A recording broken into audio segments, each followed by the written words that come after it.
চলো একটা নতুন টেকনিকে চিকেন কষা তৈরি করে ফেলি ঝটাঝট। সবগুলো পেস্ট নেওয়ার পরে আপনারা যদি সাদা তেল ভালো লাগে সাদা তেল দিবেন বা মশলা তেল পরিমাণ মতো দিয়ে দিবেন। ভিডিও বানাচ্ছি প্লিজ, আমি এখানে 100 গ্রাম মতো, ভয়েসটা খারাপ হতে পারে কিছু মনে করবেন না, আপনারা পারলে 150 গ্রামও দিতে পারেন। তারপর দুটো তেজপাতা দিয়ে দিলাম, তারপর ফিশ বাটা যেটা বেটে রাখলাম ওটা দিলাম, দেওয়ার পরে ভালো করে নাড়তে থাকলাম। নাড়তে নাড়তে দেখবেন যে একটু লালচে ভাব আসবে, তখন আদা রসুনের পেস্টটা দিয়ে দেবেন। পেস্ট দেওয়ার পরে ভালো করে নাড়বেন, নাড়তে নাড়তে একটু হালকা তেলটা দেখবেন লালচে হবে, সেই টাইমে আপনি ধনেপাতাটা দিয়ে দেবেন।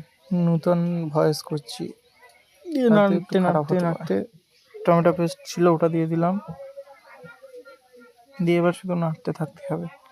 এবারে যে ঝাল, হলুদ, লবণ যেগুলো আছে আর কি মশলা, ওগুলো দিতে থাকবেন।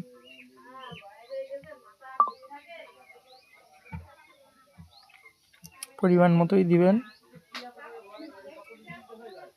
এইভাবেই কষতে থাকবে।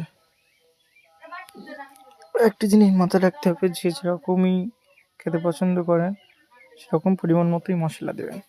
বেশি দিলে যে টেস্ট হবে এরকম কোনো ব্যাপার না, মশলাটা মিডিয়াম রাখতে হবে।